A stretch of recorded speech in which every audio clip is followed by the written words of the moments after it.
శ్రీమాత్రే నమ. జయ గురు దత్తాత్రేయ నమ. ఈ వీడియోలో మనం మార్చి 3వ తారీఖు నుంచి 9వ తారీఖు మధ్యలో కుంభరాశి వారికి జరగబోయే వార ఫలాలు తెలుసుకునే ప్రయత్నం చేద్దాం. ఈ వారం ఇంచుమించుగా మనకి మార్చి 7వ తారీఖు వరకు కూడా రాశి యందు ఏర్పడినటువంటి బుధాదిత్య యోగ ప్రభావం ఒకటి, అలాగే లగ్న పంచమాధిపతులు కలయికతో ఏర్పడినటువంటి ఒక ధనయోగం, ఇవన్నీ కూడా కుంభరాశి వారికి కొత్తగా ధన సంపాదించే మార్గాలు అన్వేషించే ప్రయత్నం చేయడం జరుగుతుంది. అలాగే ప్రస్తుతం చేస్తున్నటువంటి వృత్తిని కంప్లీట్గా విడిచిపెట్టి కొత్తగా వృత్తిలోకి ప్రవేశించే ప్రయత్నాలు చేయడం కూడా జరుగుతుంటాయి. ముఖ్యంగా వాళ్ళు వారసత్వంగా వాళ్ళు తండ్రి గారో పెద్దవారో చేస్తున్నటువంటి వృత్తిలోకి ప్రవేశించడం కానీ, లేదా ఒక రాజకీయ రంగ ప్రవేశం చేయడం కానీ జరుగుతూ ఉంటుంది. లేదా కొంతమంది కొత్తగా వ్యాపారాన్ని ప్రారంభించడం కానీ, ఏదైనా కాంట్రాక్ట్ లాంటివి చేయడం కానీ, ఏదైనా ఒక పెద్ద ఇన్వెస్ట్మెంట్ చేసే విషయాల్లో ఎక్కువగా ఆలోచించే అవకాశం ఉంది. సాధారణంగా కుంభరాశి వారు పెట్టుబడి వర్గానికి చెంది ఉంటారు. జీవితంలో ఎవడన్నా పైకి వస్తుంటే వాళ్ళకి ప్రోత్సహించి, వాళ్ళకి ఇన్వెస్ట్మెంట్ చేయించి, వాళ్ళని వృద్ధి చేసే ప్రయత్నం చేస్తూ ఉంటారు. సో అలాగే ఒక బలహీనమైనటువంటి రాజకీయ పార్టీని ఎన్నుకొని దానిని ప్రోత్సహించి ఆ నాయకుడికి రాజరికం వచ్చేలాగా కష్టపడుతూ ఉంటారు. అంటే వీళ్ళ బలహీనుల్ని ప్రోత్సహిస్తుంటారు. లాభసాటిగా వచ్చే వాటిలో పెట్టుబడి పెట్టడం కూడా జరుగుతూ ఉంటుంది. సో ఈ విషయంలోనే వీళ్ళు ఎక్కువగా నష్టపోవడం జరుగుతూ ఉంటుంది. నమ్మక ద్రోహం అన్నది ఎక్కువగా ఈ కుంభరాశి వారికి జరుగుతూ ఉంటుంది.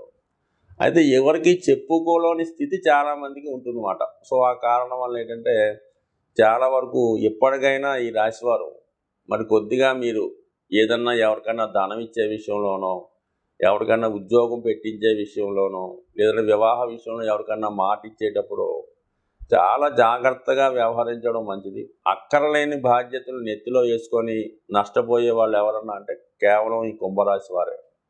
సో అటువంటి వారికి మళ్ళీ ఒక మంచి అవకాశం వ్యక్తిగతంగా వస్తుంది. కాబట్టి మీకు వచ్చిన అవకాశాన్ని ఇతరులకు ఇవ్వకుండా దాన్ని మీరు యూటిలైజ్ చేసుకుంటే ఏదో ఒక పదవి, లేదంటే ఒక అవకాశం, ఒక ఆదాయ వనరులు మీకు ఏర్పడే అవకాశం ఉంది. ఇక మనకి 7వ తారీఖు మార్చి తర్వాత శుక్రుడు కూడా రాశిలోకి ప్రవేశించడం జరుగుతుంది. అప్పుడు ఒక విధంగా ఒక అధికారంలో ఉన్నటువంటి స్త్రీ సహకారంతో మీకు ఏదైనా ఉపకారం జరిగే అవకాశం ఉంటుంది. అలాగే కుటుంబ సభ్యుల్లో ఉన్నటువంటి మీ యొక్క దగ్గర బంధువుల్లో ఉన్నటువంటి స్త్రీలు సహకరించడం కూడా జరుగుతూ ఉంటుంది. అలాగే వివాహానికి సంబంధించిన విషయాలు, అలాగే మరి ఉద్యోగానికి సంబంధించిన విషయాలు ఎక్కువగా చర్చకు రావడం జరుగుతూ ఉంటుంది. ముఖ్యంగా ఈ రాశిలో ఉన్నటువంటి స్త్రీలకి ఏదైనా ఉపాధి ఉద్యోగ అవకాశాలు రావడం కానీ, ఏదైనా ఒక రాజకీయ పదవి లాంటిది వచ్చే అవకాశాలు ఉంటాయి, వాళ్ళ స్థాయిని బట్టి, అవకాశాన్ని బట్టి. అలాగే మరి శుక్రుడు, రవి, శని ఈ మూడు కూడా కలిసినప్పుడు ప్రభుత్వ ఉద్యోగంలో ఉన్న వాళ్ళకి ఖచ్చితంగా వాళ్ళకి వేతనం పెరగడం, వాళ్ళ యొక్క బాధ్యతలు పెరగడం, హోదా పెరగడం జరుగుతుంది. రాజకీయ రంగంలో ఉన్న వాళ్ళకి కూడా అనుకున్న లక్ష్యాన్ని చేరుకోవడంలో ఇంచుమించుగా మనకి ఈ నెల మార్చి 31 వరకు శుక్రగ్రహం, శనిగ్రహ సంచారం కంప్లీట్గా ఈ రాశి వారికి కొత్త ఫేస్, అంటే కొత్త పదవి, కొత్త జీవన విధానం, కొత్త జీవితం, కొత్త అవకాశాలు, అలాగే సౌకర్యాలు కలిగే అవకాశం ఉంది. టెంపరీగా ఉన్నటువంటి ఏలినాటి శని ప్రభావాన్ని మర్చిపోయే విధంగా జాతకుడు అన్ని సౌకర్యాలు ఈ నెలాఖరు వరకు పొందే అవకాశం ఉంటుంది, మరి మార్చి 7వ తారీఖు నుంచి.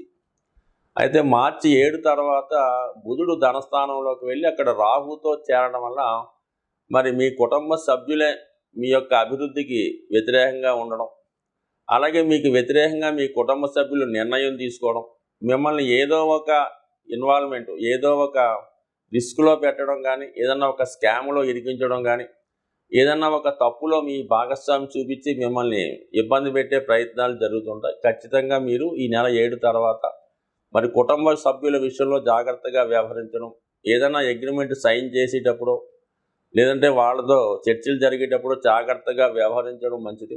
చిన్న పొరపాటుకి పెద్ద మూల్యం చెల్లించవలసి ఉంటుంది ఈ కుంభరాశి వారు. మరి మార్చి 7వ తారీఖు తర్వాత ఎట్టి పరిస్థితుల్లో కూడా కనీసం ఫోన్లో కూడా ఎవరికి ఎటువంటి ప్రామిసులు చేయడం కానీ, ఎదట వారిని దూషించడం కానీ, ఎదట వారిని తక్కువ చేసి మాట్లాడడం కానీ ఎట్టి పరిస్థితుల్లో కూడా చేయవద్దు.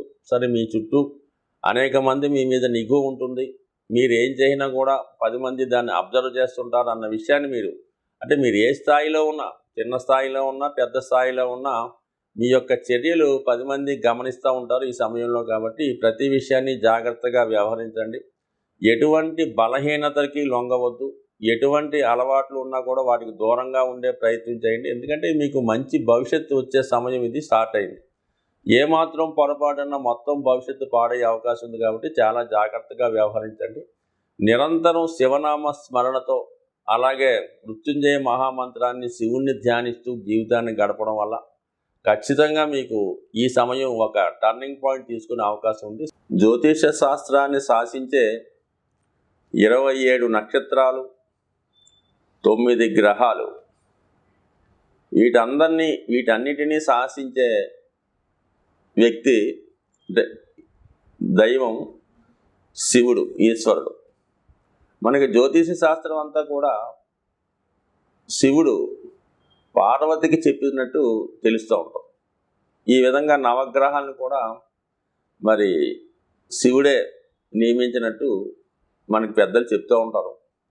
సో ఈ కారణం వల్ల ఏంటంటే మీరు ఒక్కొక్క గ్రహానికి ఒక్కొక్క దైవం, అధిదేవత ఉంటారు. ఉదాహరణకి మేషరాశి కుజుడు. సో ఈ విధంగా అందరు దేవతల్ని, అన్ని నవగ్రహాలని పూజించే బదులు శివుని యొక్క అనుగ్రహం పొందితే కేవలం శివుడు మాత్రమే ఐశ్వర్యాన్ని ఇవ్వగలుగుతూ ఉంటాడు. సో అందుకని జాతకరీత్యా మీకు ఎటువంటి ఇబ్బందులు వచ్చినా కూడా, అందుకే వివాహం కాని వారికి శివుడికి అభిషేకం చేయమంటారు. అలాగే ఉద్యోగం రాకపోయినా శివుడికి అభిషేకం చేయమంటారు.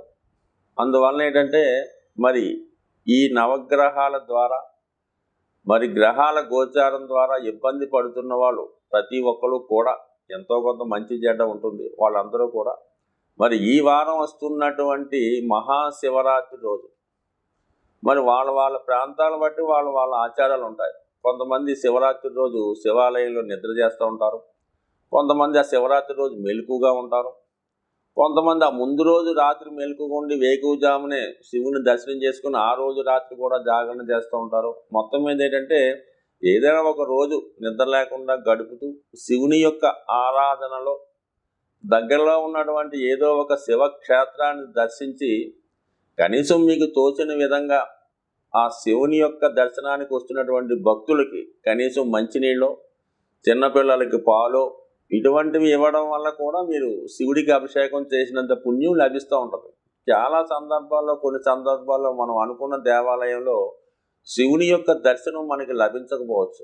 కానీ ఆ దర్శనానికి వచ్చిన భక్తులకి మీరు ఏదో ఒక సదుపాయాన్ని, సౌకర్యాన్ని, ఒక పండో ఫలమో వాళ్ళ స్థితిని బట్టి మీరు ఇచ్చినప్పుడు అంత గొప్పగా మీకు శివుని యొక్క అనుగ్రహం లభించే అవకాశం ఉంది. కాబట్టి ఖచ్చితంగా ఎవరైతే శాస్త్రాన్ని నమ్ముతున్నారో, ఎవరైతే మనకి మంచి చెడ్డలు ఉన్నాయని భావిస్తున్నారో, ఖచ్చితంగా వాళ్ళు ఈ మహాశివరాత్రి రోజు ఖచ్చితంగా ఏదో ఒక శివాలయాన్ని దర్శించి, వీలైతే ఆ రోజు జాగరణ చేస్తూ, అంటే భగవంతునికి దగ్గరగా భగవన్నామ స్మరణలో మీరు గడపడం వల్ల ఖచ్చితంగా మీకు ఈ సంవత్సరం అంతా కూడా శివుని యొక్క అనుగ్రహంతో నవగ్రహాల యొక్క మరి ఆశీర్వాదాన్ని, నవగ్రహాల యొక్క శుభ ఫలితాన్ని మీరు పొందుతారని ఆశిస్తూ స్వస్తి.